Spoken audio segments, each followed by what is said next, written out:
Hyperacusis, again something which we do come across very often, but somehow not as well dealt with, or it's an understated problem, or not given due importance in therapy is what I personally feel.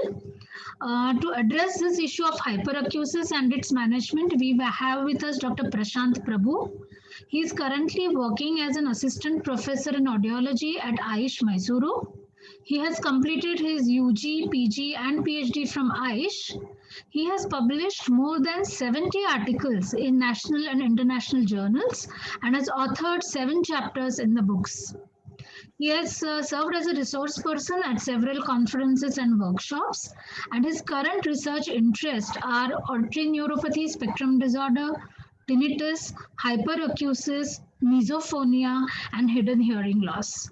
So we have an apt speaker for this topic. Welcome to you, Dr. Prabhu, and all over to you. Thank you, ma'am. So thank you for the kind introduction. So am I audible and my screen is visible for all of you? Yes, you're audible and the screen is visible. Thank you.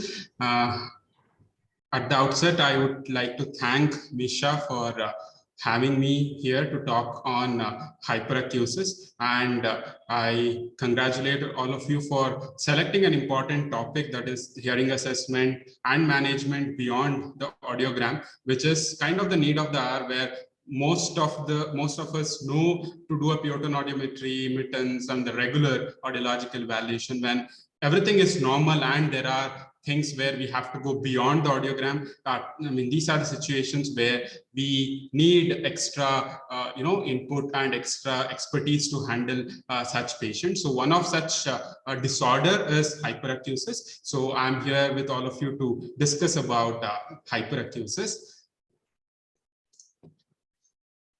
Okay, so the agenda for today is basically the topics that I would be covering is brief about what is hyperacusis. There are different terminologies that we all need to know about, and what is the prevalence of hyperacusis, some aspects on why hyperacusis occurs, the pathophysiology of it, and audiological assessment, what we need to do when we get a patient with hyperacusis. Then we'll look into the management options and some clinical and research insights with respect to hyperacusis. I thought we'll have a discussion on that. Okay, so moving to the definitions of hyperacusis: unusual tolerance to ordinary environmental sounds, and sounds that are tolerable to us would become intolerable to patients. So that's what is hyperacusis.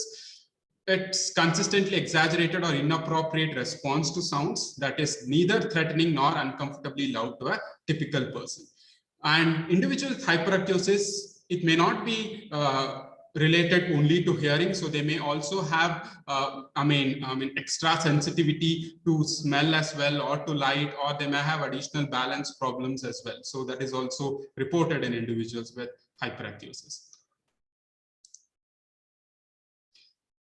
So Richard Tyler, they proposed a classification or different types of hyperacusis. So they suggested that we need to identify hyperacusis or classify hyperacusis based on what is the type of problem that is causing because of hyperacusis. Is it annoyance? If it's mainly they're getting annoyed with sound, so then we should be calling it as annoyance hyperacusis. If they're getting afraid of the sound, so we need to be called, we need to use a term as fear hyperacusis, or it's basically too loud, and then it is a loudness hyperacusis. Sometimes it can induce pain, then you call it as pain hyperacusis. This is one classification given by Tyler to classify hyperacusis as. But there are several terminologies that we need to know, which are slightly related to hyperacusis. One of the terminology is misophonia. So misophonia is pretty common, where all of us have that misophonia feature, as in we get annoyed if somebody scratches something, or somebody makes annoying sound during dinner, or somebody is constantly clicking something, making sound while swallowing. All those are some sounds which we get irritated to. So what is misophonia? Is strong dislike to certain sounds, but we are annoyed to only few sounds and not most of it. But there are some people who get annoyed with almost everything, most of it. So then it becomes a serious condition, and they start getting all emotional symptoms, etc., psychological issues also. So then we term it as misophonia. So Jastreboff and Jastreboff, they are the ones who coined the term initially misophonia. And initially audiologists didn't have too much of role in misophonia, but recent advances are going on where audiologists are also playing a role in misophonia assessment and management too. Okay, so and another term that all of us need to know is selective sound sensitivity syndrome, where it is only for specific sounds they have annoyance. Then phonophobia. So phonophobia is persistent abnormal fear of sound. I mean, it's more of a psychological condition. I mean, any sound, the person experiences fear, and we use a term called as phonophobia there. So how do we, Jastreboff and Jastreboff, they suggested using a term called as DST, that is a decreased sound tolerance. So that is a common term that they preferred using for patients who are suffering from hyperacusis, misophonia, and or phonophobia. So that is a term that is used even in the literature and in research. People use a term more commonly together as a decreased sound tolerance. So the main difference between hyperacusis, that is hypersensitivity to sound, and conditions like phonophobia and misophonia is that these two, that is phonophobia and misophonia, involve emotional response to specific sounds. That is, you have more of a psychological involvement in such conditions compared to a hyperacusis condition. So we need to be careful. So whenever we feel that there is psychological involvement also in them, then we need to bring in a psychologist in the loop as well in management of patients with hyperacusis.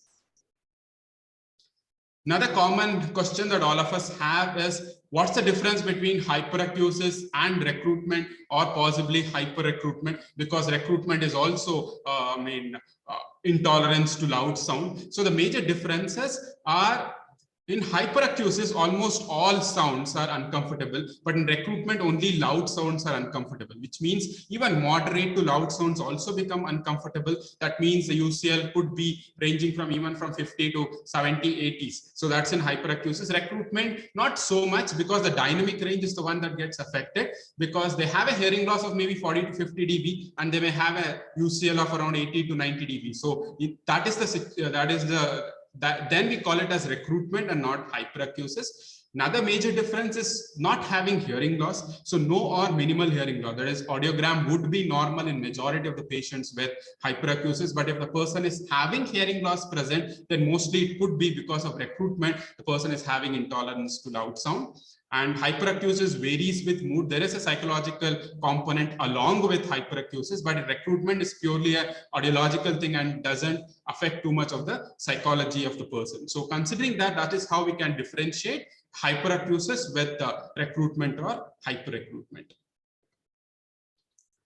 So, and all of us know that, hyperacusis, intolerance to loud sound, is also seen in children with Williams syndrome and autism spectrum disorder. You know that autistic kids, they cover their ears whenever they hear loud sounds and all that. So that is also another thing that, hyperacusic kind of symptoms are seen even in patients with autism as well, and even in some patients with APD. So how common is hyperacusis? All of us need to know what's the prevalence of hyperacusis.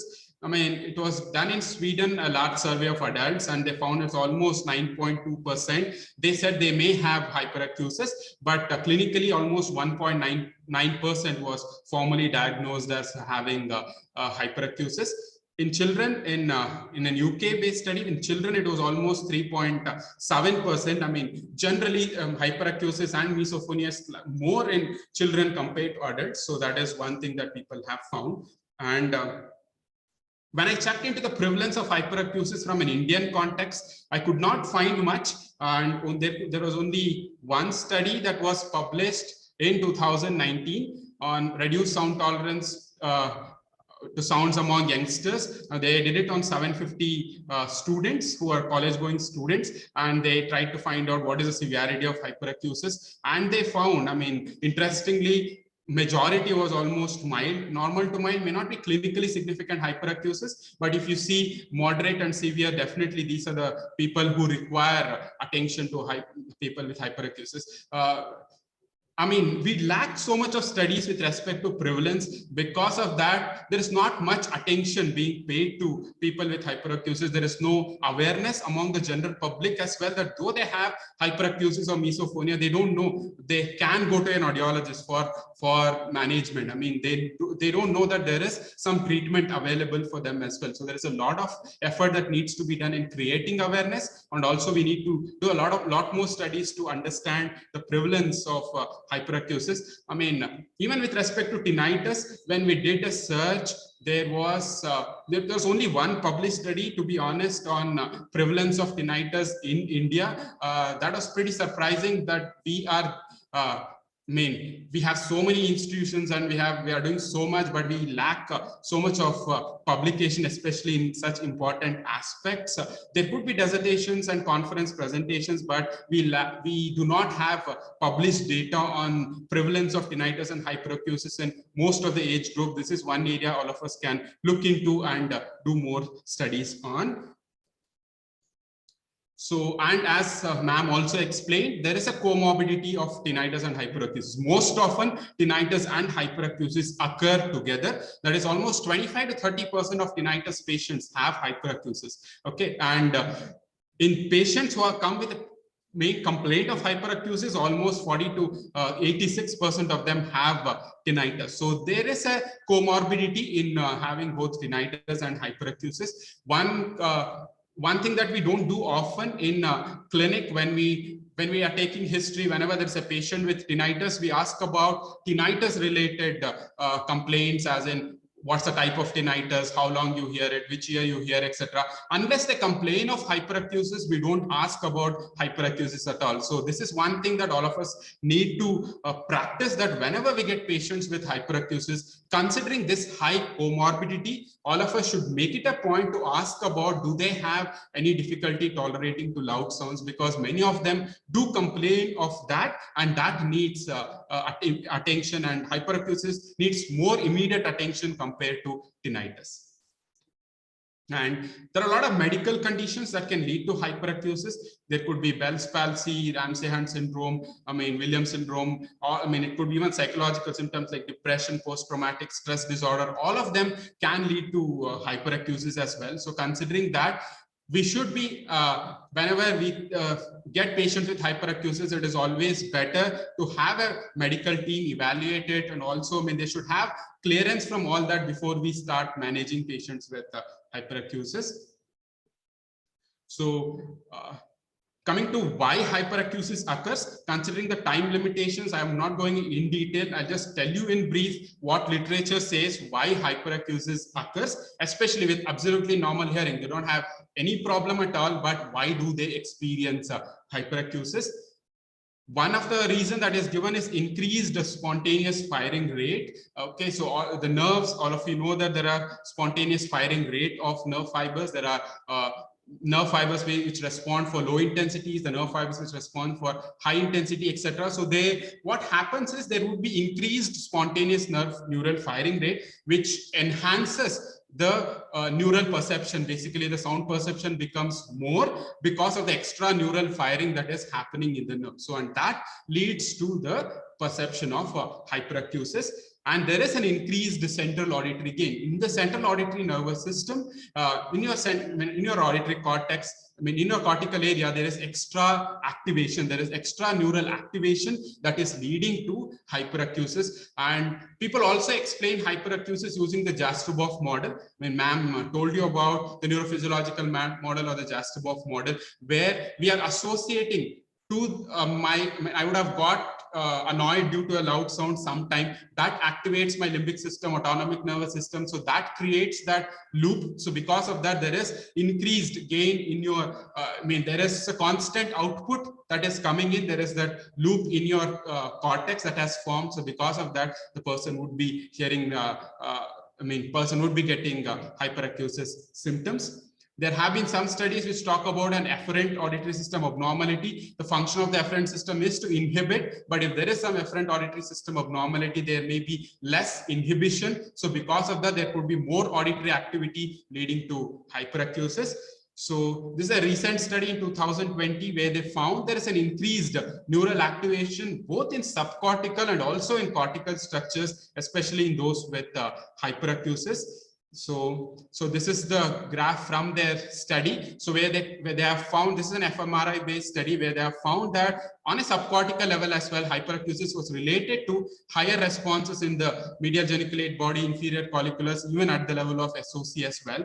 And at the cortical level too, there is an increased activation of the primary, secondary, and also the auditory association cortex. So this shows that there is extra neural activity at the subcortical level and also at the cortical level, which may be the reason for the extra perception of the sound or the hypersensitivity of the sound that they are hearing. Okay, so with this brief explanation on pathophysiology, we'll quickly move into the audiological assessment of hyperacusis, which is very important. So we have understood what are the different terminologies. We have tried to understand why hyperacusis occurs. So now imagine I have a patient in my clinic with a complaint of hyperacusis. What should be my approach? How should I, what test should I do, and how should I do the test? So that's what we will be learning now. The most important aspect is case history, that is patient description of hyperacusis and its presentation. We need to take a detailed history of which are the different sounds that the client is having problem with, and when did it start, how did it start, I mean, what is the probable intensity at which the client feels that he is getting hyperacusis, like symptoms and all that in detail has to be taken care, and patient description of functional impact and quality of life impact. So how is it affecting his quality of life? So that is extremely important, which most often we miss. All of us know how to ask questions about it, but we don't ask too much with respect to how is it affecting his family life, how is it affecting his work life, how is its social life affected because of hyperacusis. All these are very important because these can be a possible indicator for us to know how strongly hyperacusis is affecting the quality of life. That is one thing. Second thing is whether it is more psychological rather than audiological. I mean, if they report of too much emotional problems, too much psychological issues, etc., then audiologist may not be an ideal person to manage it. It could be a psychologist or a psychiatrist who can come in and understand, and they may be the ones who may be a better person to manage and take a detailed history. Did they have any head injury and all that?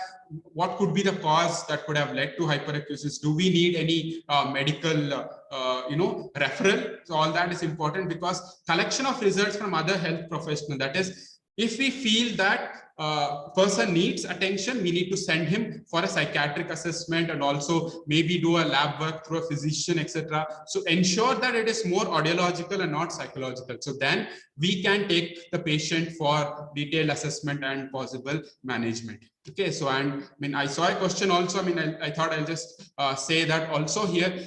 Another thing which is important is I've kept on telling it's more psychological involvement as well and all that. So both tinnitus and hyperacusis individuals would have a lot of psychological issues as well. So as audiologists, it's better that we practice administering psychological questionnaire. I mean, any screening tool for anxiety and depression. So there are many screening tools available for anxiety and depression. Administer that. I mean, those people who have lesser anxiety and depression, okay, so in such patients, we can manage better. But if there is problem is more psychological in nature, then it is not advisable that we consider that patient for our management purpose, because they may not benefit with whatever we do, because their psychological problems are more compared to their audiological issues. So a detailed case history and further assessments and referrals if necessary. So this is extremely important. Then in the case history, talk about, when I said functional limitations, talk about all this: difficulty concentrating or thinking clearly, following conversation, work task, resting or relaxing, sleeping, emotional issues, hearing difficulty, relationship problems, social isolation and avoidance. All these need to be asked to get us a clear idea that how impactful is hyperacusis on the daily life of the person. So moving to audiological testing. Okay, so we do a lot of audiological testing, and most of the tests also start at a very high intensity. So considering that, the initial test itself could bring in a lot of pain, discomfort, or fear to the patient. So considering that, we should be very careful when we do the audiological testing, especially in patients with hyperacusis.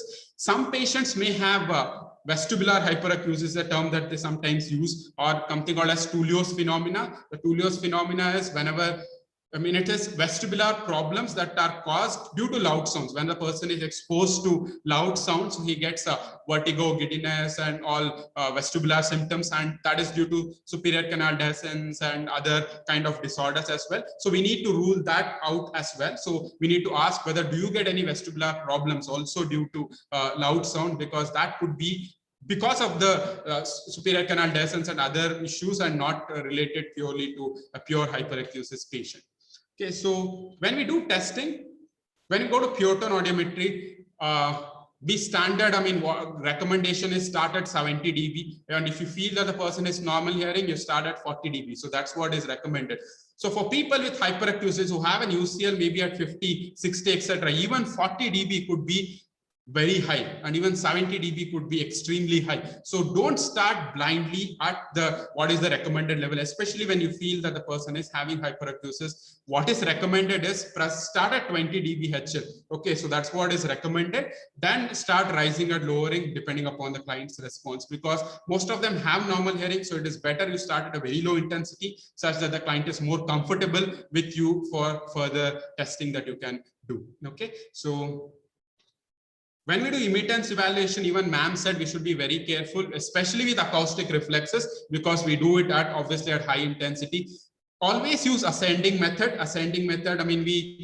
When we start doing reflexes, we start at 85 dB, 90 dB. That is a common practice. So in such patients, preferably start from a very low level, the lowest level possible in your instrument. Maybe start from 60, 65, 70, etc., and then try to do acoustic reflexes, because there are studies which have shown that individuals with hyperacusis have a very low acoustic reflexes as well, and they may feel very annoyed due to the increased presentation level. Those with severe hyperacusis may not even tolerate probe tone. Okay, so even if you're thinking of just doing TIMP and not doing reflexes, probe tone is also around 85 dB, SPL at 226 Hertz. That approximates to around 60-65 dB HL. So that even that can be loud for many people. So before starting, just check whether they are able to tolerate it or not. If they're able to tolerate, go ahead with emittance. Otherwise, we may not be able to do emittance evaluation. We need to rely on ENT evaluation or otoscopy to check whether they have any conductive component, or you can do OES as well, but OE also the intensity is at a higher level, but maybe DPO you do it at 60-55. If they are able to tolerate it, then we can do OEs as well, but otherwise we may not be able to do such evaluations in patients with hyperacusis. So in such cases, what extra needs to be done to confirm that they have hyperacusis and to classify what is the degree of hyperacusis, whether they have mild hyperacusis, moderate, etc. What we can do is we can find out the loudness discomfort levels at pure tones. So that's a common practice that is done especially in patients with hyperacusis. We do UCL. For UCL, we are using speech as a stimuli. So rather than using speech as a stimuli, we present pure tones. Present pure tones, keep increasing the intensity of the pure tones, find out at what level the sound is intolerable to them, and find out that loudness discomfort level, and determine the dynamic range at each of the pure tones. That is at 250, 500, 1000, 2000, etc. And then find out the dynamic range. So based on that, there's a classification given by Goldstein and Schulman in the year 96. So this is a classification to say whether hyperacusis is present or whether it's at mild, moderate, or severe. So if the dynamic range is 60 at all the frequencies, and if LDL is 95 or above, then it is no hyperacusis. If the dynamic range is somewhere around 50 to 55 dB at any frequencies, and at least two frequencies, if the LDL is 80 to 90 dB, then they may have mild hyperacusis.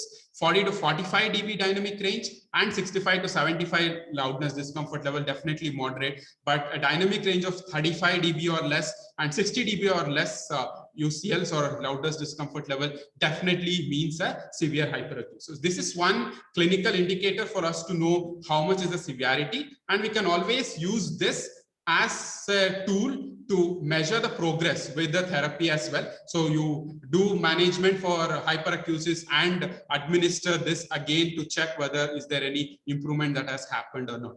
Okay, so this is one classification given by Goldstein and Schulman for classifying the degree of hyperacusis. The second one is Johnson hyperacusis dynamic range quotient, JHQ. I mean, Marshall Johnson gave this JHQ. This is again used in many places, but not too much of research has gone on to this. How to do this? All of us would have got the air conduction thresholds at 250, 500, 1K, 2K, 4K, but additionally, they recommend doing it at 6K as well. Find out the pitot, air conduction threshold. Find out the loudness discomfort level at 250 till 8 kilohertz at all these frequencies. Then subtract LDL and air conduction threshold, and you get these values. So you average it, add everything, divide by 7, and you get a score, and that is referred to as the Johnson's hyperacusis quotient. And that Johnson hyperacusis quotient, they have given a table to classify whether it is mild, moderate, severe, or profound hyperacusis. Along with this, people have moved out from using these measures, LDL based measures, because studies have shown that LDL doesn't correlate with actual real life problems that they are facing, because people with even mild hyperacusis in JHQ may have a lot more problems in their daily life, so and vice versa. So considering that, a better measure that people use are questionnaires. Questionnaires are always better to understand how severe is the hyperacusis. There are several questionnaires available. One most commonly used, most translated across the world is the Kalfa hyperacusis questionnaire. Some of them have modified it as well. So the modified Kalfa hyperacusis questionnaire is the most commonly used questionnaire to check whether hyperacusis is present or absent, and second, to monitor the progress with therapy. And you have multiple activity scale for hyperacusis and inventory of hyperacusis symptoms. This is a recent questionnaire that was developed in 2018, which also has classification on the degree of hyperacusis as well. So when we administer these questionnaires, what are the normatives? You administer Kalfa. If you get score of greater than 22, then what we need to understand is the person will have hyperacusis. So that's how we say whether hyperacusis is present or absent. From the inventory of hyperacusis symptom, that is scored out of 100. Whenever the score is less than 56, no hyperacusis. 56 to 69 is mild to moderate. 80 to 88 it's severe. Greater than 89 is very severe hyperacusis. So that's how we classify this. And this is the one which we have to use to monitor the progress with the therapy for hyperacusis. And considering comorbidity of tinnitus and hyperacusis, so we developed a questionnaire on hyperacusis handicap questionnaire in individuals with tinnitus associated with hyperacusis. We could not get too many hyperacusis patients to validate the questionnaire, so that's why we decided to use a questionnaire where it can be administered on those with tinnitus plus hyperacusis. This is an additional questionnaire which all of us can use it to, which is validated from an Indian context for those who have tinnitus plus hyperacusis. But there is nothing specific to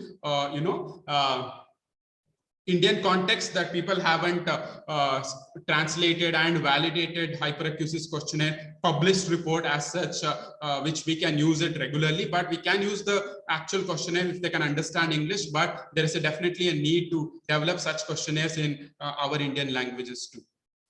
So after you do evaluation, take a detailed history, you should know whether you can take the patient for management or not. If not, refer them for neurology, psychiatry, psychology, or ENT or a physician, depending upon if the client is, if you feel it is more not an audiological problem and other maybe a medical or allied health problem. Okay, so summary of the assessment. From a clinical angle, all of us need to take a detailed case history, add psychological questionnaires if necessary, to rule out psychological problems and all that. And we should be very careful while testing, use ascending method and measuring UCLs for pure tones. That will give us a degree of hyperacusis. Use of questionnaires, especially to measure the handicap and effect on the quality of life. And based on that, we need to do an appropriate referral. From a research angle, there's a lot of need to do prevalence of hyperacusis in an Indian context for adults and also in children, validation of the questionnaires that I mentioned in Indian population, and development of these also in Indian languages is also essential. Okay, so the first half an hour, we have covered the assessment and the pathophysiology part of it. In the next 15 to 20 minutes, mostly I'll try within 15 minutes, I'll try to give you a brief overview on the management of hyperacusis. So assessment is okay, so all of us can do it. We do pure tone audiometry, we do LDLs and administer a questionnaire. We have known that now a client is having moderate or severe hyperacusis. What next? So what should be done? So as audiologists, what is our role, or how we can manage patients with hyperacusis is what all of us need to learn. And especially, to be honest with all of you, we are not doing a great job, especially in India. We are not trained, or though we study a lot in the textbooks, even in our coursework, we don't practice so much of management of hyperacusis. There is lots of advancements in the Western world, especially UK, US, etc. People are doing a lot with hyperacusis, but we are doing very, very less, to be honest, with hyperacusis. So when I looked into the web to do hyperacusis in India, especially management aspect, I could not find much. There was one press release that was, coincidentally in the Pune Mirror way back in 2014, where they said once dismissed as ear pain, hyperacusis, poorly understood medical condition that is finally receiving serious attention. So that is only one thing that I got. Another study that was done is awareness of hyperacusis management among hearing healthcare professionals. So Suman Kumar and colleagues, they did a study to find out how much is the knowledge of hyperacusis management among audiologists, and it is found that 56.6% did not report that they diagnosed hyperacusis in their clinics, 73% did not know the etiology, and 73% were not sure how it should be managed. So now, maybe after 6 to 7 years, maybe the percentage has come down, but still the percentage is on a higher end. So as audiologists, we should try ourselves more to work on patients with hyperacusis in terms of assessment, and especially with respect to managing patients with hyperacusis. So what are the management options available? There are several management options available for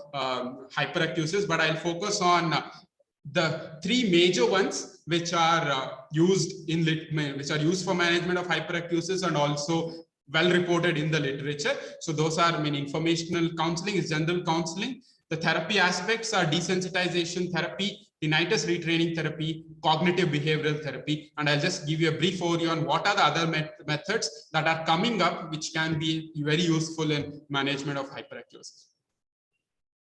So first one, informational counseling. So most of the individuals, especially those with mild hyperacusis, they may not actually need therapy. So they may just need information that it is only because they are associating negative emotions to it. They are just exaggerating and getting worried that this will damage their ears, this will be a problem which will be there forever, etc. So that could be the one that is causing them to get annoyed. So we just have to give knowledge to them. Okay, so just educate them why they are why they are getting hyperacusis symptoms. How does it affect him? Give him appropriate counseling and ways in which he can manage it. What are the strategies it is effective? Just some informational counseling is enough. He doesn't have to come for regular therapy. That may build confidence in the patient, and he would be able to manage hyperacusis and start to regain control again. Okay, so all of us should know what we should counsel on and how we should counsel on. So in the next slides, I will tell you the ways in which we can help the patients. Okay, so the first way is desensitization therapy. So desensitization therapy is one of the most common method that has been used for management of hyperacusis. all of us know what is desensitization. It is like, it's a gradual exposure therapy. So this is again coming from psychology. So people use desensitization therapy, especially for treating phobias. Okay, so if you see this is a common desensitization therapy. All of us, if I'm afraid of spiders, so how would I get my phobia away from spiders? So how do? I get gradual exposure. So initially I start off with only seeing the picture of the spider. So that I do for a week or 15 days. After that, I would be able to hold a picture of the spider. That happens for another week or 15 days. Then I'm looking at a dead spider. I'm holding a dead spider. Then maybe I'm able seeing a real live spider, and then maybe I'm at the end I would be able to hold the spider live as well. So that is where, when you are doing exposure gradually, then that relieves the phobia. The same logic we need to apply even for hyperacusis as well. So they have problem with respect to sound. For example, they have any sound which crosses 75 dB. What happens is they find it very difficult to tolerate. So how do I do desensitization therapy? I start off at a level which is comfortable for him. For example, traffic noise is extremely annoying to him. Any sound which is crossing 70 dB also, it is very annoying to him. So what I do is I record the traffic noise, okay, and I play to the person at a comfortable level which he can tolerate, because he's getting annoyed at 70 and 75 dB. So I start at maybe around 50 dB or 45 dB or 50 dB, where he's comfortable listening to. So what he should do, he should continuously listen to that sounds which he's not able to tolerate, which he finds it annoying, for maybe what they recommend is maybe 2 to 4 hours initially, or 4 to 6 hours if possible. They can be doing activities. They can be reading, they can be doing the regular activities, but there would be in background, they are getting exposed to sounds that they are getting annoyed of. Okay, so then after some time, what happens is they get desensitized to that 50 dB. Then I can increase it to 55,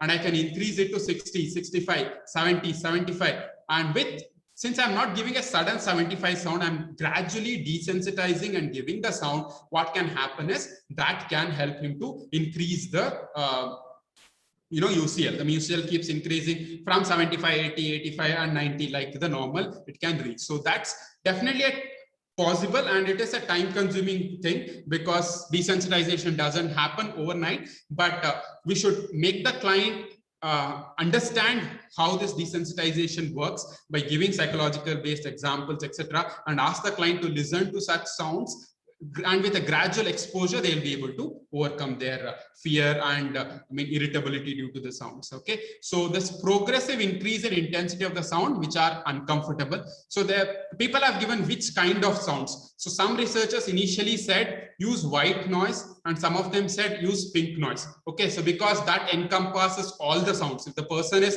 desensitized to a white noise or a pink noise, so that is enough to overcome any sounds of all the frequencies. But some of them recommend, rather than using that, select the sounds that are uncomfortable to the patient and use those sounds for getting desensitized. Okay, so you can use this desensitization technique, and this has been proven to be very efficient in management of hyperacusis. People call it a sound therapy. People use the term desensitization as well. And this is something which is an easy method, but only thing is you should make the client understand that it takes time, and because your brain has got that thing that it has that fear in you. Okay, so same example, if the fear for spider has to go, definitely it won't go in 1 week or 15 days. It would definitely take time, but with desensitization, definitely that can improve. Okay, so this is the first technique, that is the desensitization approach. The second one is the TRT, and Jastreboff has said TRT can be efficiently used to manage both tinnitus and hyperacusis as well. And ma'am has explained in detail the neurophysiological model. Because of the activation of the limbic and the autonomic nervous system, you are constantly activating the higher cortical areas, because of which the person is hearing hyperacusis. So because the person is facing hyperacusis symptoms. So here TRT has two elements. One is counseling, that is retraining counseling, where we counsel him why is he getting annoyed, because he's activating the other system. So you have to educate him about all that in detail. Okay, and then what we need to do is start sound therapy. So sound therapy is also kind of a desensitization, where Jastreboff recommends, especially for those with severe hyperacusis, to start from a slightly low level, easily habituated sound. Start at a lower level. Okay, so for example, maybe at 25 dB, 30 dB, gradual sound, constant sound you can give him. Okay, and the person has to keep hearing for a long duration, and with time what can happen is that can improve their UCLs, or the loudness discomfort level. I mean, I'll give an example how it can happen.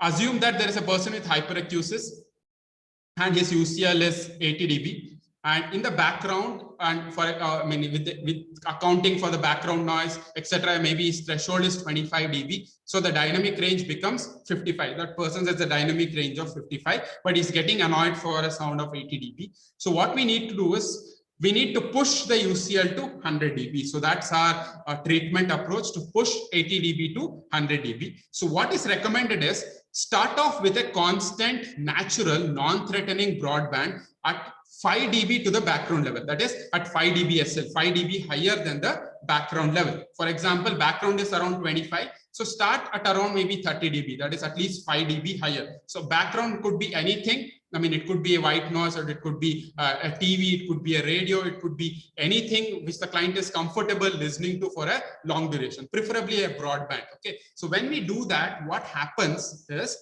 after several weeks of exposure, brain would equate this additional noise. We have added extra 5 dB. So what happens is this 25 plus 5. So the background becomes equal to 30 dB. Since the background becomes equal to 30 dB, so the dynamic range still remains constant at 55. So what would happen? The LDL will get pushed to 85. So after some time, if you measure the person's LDL at LDL, what can happen is it can be equal to 85, because now the new background level is 30 dB. So like that, what we need to do is after this, we increase by another 5 dB. So keep increasing that such that the person gets desensitized and the brain would push the UCL at a higher level, and the person will be able to get relief from hyperacusis. So this is one table that Jastreboff gives, where people who have both hyperacusis and tinnitus. Okay, so another common thing is which one to start off with. Should we start off with tinnitus management first, or should we start off with hyperacusis management first? Things like that. So what is recommended is, he calls it as category 0. They call it as category 0, where tinnitus has a low impact on life. So quality of life is not so affected. You just need counseling. Okay, so we just need to do counseling in them. If there's a high impact, they need to use sound generators set at the mixing point, as ma'am explained. And person has hearing loss plus tinnitus, then maybe hearing aid along with auditory background. Person has hyperacusis also present and there is a high tinnitus impact, then sound generator set at above threshold for hearing.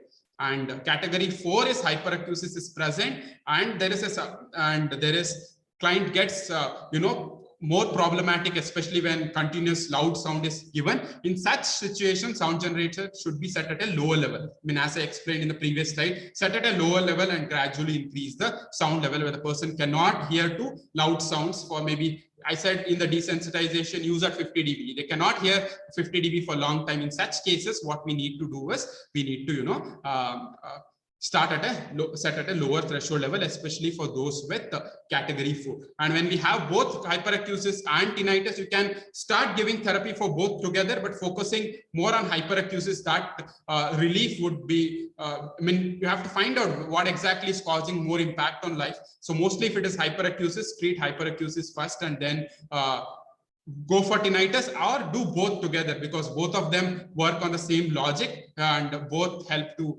improve the person's tinnitus and also get him relief from hyperacusis. Okay, so another concept in brief that I would just want to tell you all is something called as cognitive behavioral therapy. So CBT is a psychological based approach. So what is CBT is, because of my hyperacusis or because of my tinnitus, I have a lot of negative thoughts in my mind. Okay, so what are these negative thoughts is, because of the tinnitus, what happens is there are constant negative automatic thoughts. I mean, I feel depressed. I mean, I don't have any life further. I mean, it causes it may cause hearing loss to me. I mean, I cannot enjoy my social life. I cannot watch TV peacefully. So all these negative automatic thoughts keeps coming in. Okay, so that leads to some strong core negative beliefs, and there would be safety behaviors. You won't go and talk to people and all that. All these happen. So because of that, to overcome that, what is recommended is when we do CBT, we try to change these negative thoughts in the sense, replace these negative thoughts with positive thoughts. Okay, the purpose of CBT is not to treat tinnitus, not to make the person come out of tinnitus, not to make the person come out of hyperacusis. The concept is, we cannot treat tinnitus. We are not treating hyperacusis. What are we treating is the negative thoughts that are coming because of tinnitus and because of hyperacusis. So what we need to do, we need to replace these negative thoughts with positive thoughts. So once we replace these negative thoughts with positive thoughts, what happens is my quality of life starts to become better, because though the tinnitus is there, though I have hyperacusis, that is not affecting my quality of life. Okay, so I can lead a distress-free life even with tinnitus. So that's what we do in CBT. Okay, so CBT is a psychological based therapy. The people have been using it for stuttering, I mean, all those so many anxiety, depression, etc. So people have been using, and especially abroad, CBT was being done for tinnitus as well, but I'm not sure in India people have been trying CBT at all. But there's a group of people, especially Hashir Aaz and Brian Moore. So they came up with something called as a concept of audiologist delivered CBT. Okay, so once even an audiologist can be trained and he can deliver cognitive behavioral therapy. So they published papers where they tried to found that even a therapy given by an audiologist, I mean, he gave a CBT for patients with tinnitus and hyperacusis, and that was also efficient in getting a relief from tinnitus. So, so as ma'am said, I'm getting trained for CBT with Hashir Aaz, and I could do CBT on a patient with tinnitus at Aish as well, and we saw extremely good progress with CBT, and he's recovered and he is absolutely accepted his tinnitus and he is living his life normally without any problems. And I haven't got any chance yet to work CBT on hyperacusis. Maybe we can, if I get an opportunity, I can just do that and let you know how efficient it is. From the study, what they say is, considering the THI, the hyperacusis quotient, etc., there is a significant reduction post-treatment with CBT. So that's what is reported. So the whole purpose, how do we do CBT? Because of the time constraints, I'm not going in very detail. I'm just telling you in brief.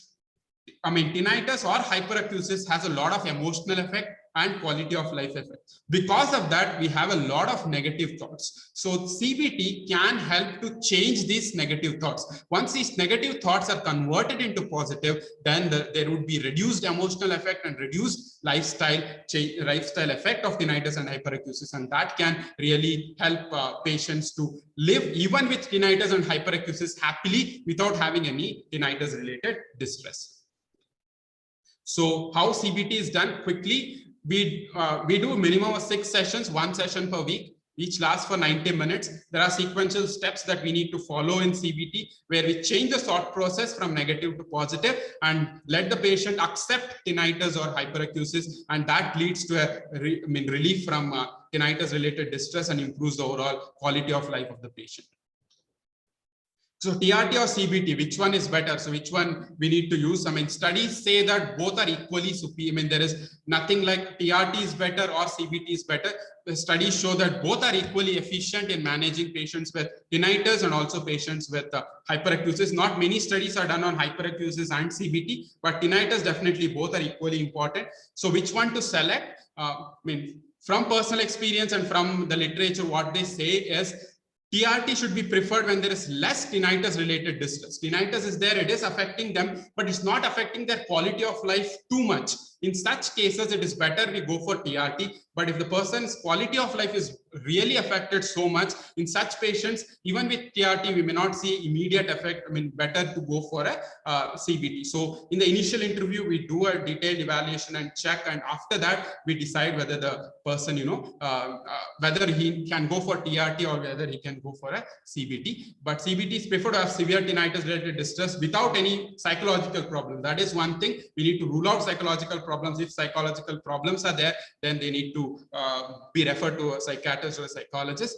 So CBT doesn't reduce the loudness, but it helps in reducing helping the client to lead a distress-free life. It is less time-consuming in comparison with TRT, because TRT takes around 3 to 6 months minimum, and it can go till 18 months too. But it depends on even a person with severe tinnitus. If he changes the way in which he approaches, how his quality of life improvement can lead to a faster rate of recovery, especially with CBT.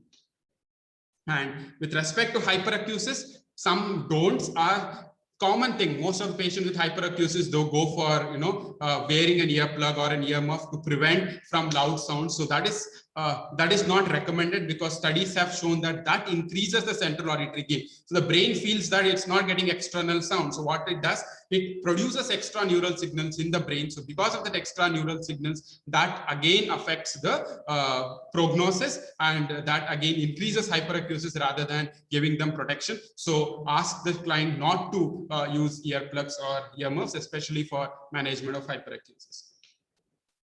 So other methods, so there is something called as hyperacusis activity treatment, which is based on counseling. And there are a lot of research that is happening now, because I said there is extra neural activation in the brain. So we can use a transcranial magnetic stimulation or an electrical stimulation, which can reduce these, extra neural activation. And there are lots of studies that are coming up with even with vagal nerve stimulation to reduce cortical activation, and which can elevate or give the person relief from tinnitus. There are some tinnitus related studies with this even done in India, and so many in abroad as well. So this is something which is coming up. So hopefully we'll see more studies and more efficacy studies on using them as a management tool for tinnitus.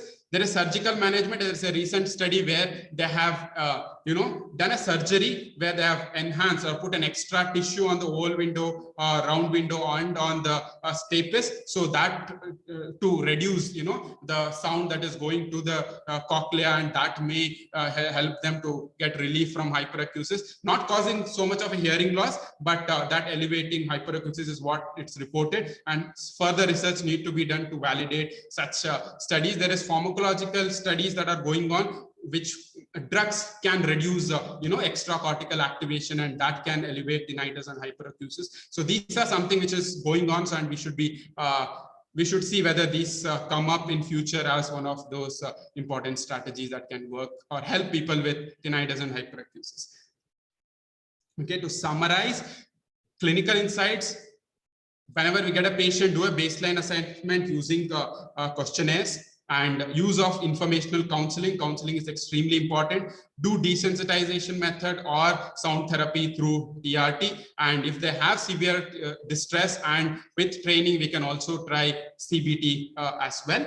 Research inside, there are lots of studies, especially from our Indian context, are necessary to see whether this works or not, because CBT may work there, whether it is suitable for Indian population to whether they're able to accept it or not. All those need to be done in the future as well. So to summarize and let you know, this was given by James Hall in 2019. He gave this flow chart to as a guideline for all of us. If there is any hyperacusis, reduced sound tolerance, etc., take a detailed history, do a no audiological assessment. If necessary, do it at extra high frequencies, and do loudness discomfort level. Misophonia, etc., do a psychological referral. Hyperacusis, do counseling, desensitization, sound therapy, TRT, and monitor progress. If there is any abnormality, do an appropriate referral. So we can use this as a tool to do an appropriate assessment, do an appropriate referral, and use appropriate management strategies. So that's all. I mean, one last point before I conclude. People have been doing a lot with respect to, we have a British Tinnitus Association, we have American Tinnitus Association. So they do something called as Tinnitus Awareness Week. That's in the first week of February. They've been doing it. And Isha and Misha, we I mean, even from institution point of view, we also need to come up with ways in which, we can have these awareness weeks, because awareness is very much lacking, especially for tinnitus and more so for hyperacusis. So people need to be aware that this condition exists and there is a treatment that exists, and they can go to an audiologist to help, and that's how we can help more people with tinnitus and hyperacusis. So that's all, and we need to work together. So that's what I want to say, and all of us need to collaborate, because we may not get so much of patients, but there may be in clinics, they may be getting so many patients. We need to share our ideas, we need to discuss. So even I'm open for any such suggestions, any such comments, and ways in which we can learn better, so that we can help more people with tinnitus and hyperacusis. So that's all. Thank you for providing the opportunity to talk with all of you regarding hyperacusis. I have taken 10 minutes extra. I apologize for that. So, thank you again. So let's discuss more about it and learn more about hyperacusis. Thank you. Thank you, Dr. Prashant Prabhu. And in fact, this was very fascinating lecture. I'm sure everyone will agree. This condition is highly underdiagnosed and we really need to work towards it. So I'm happy you took your extra 10 minutes and really did a commendable job. Thank you. Problem wherein there is some error signal which is sent to the central auditory process and there is an increased gain there, and so many people are affected by it, which we can see. I'm sure so many clinicians are also coming across such cases. This can be seen based on the very high number of questions which we have come across for this. So now I invite both Dr. Manjula and Dr. Prashant Prabhu to take these questions. I leave it up to you as to who will answer which question. We will just go on with the questions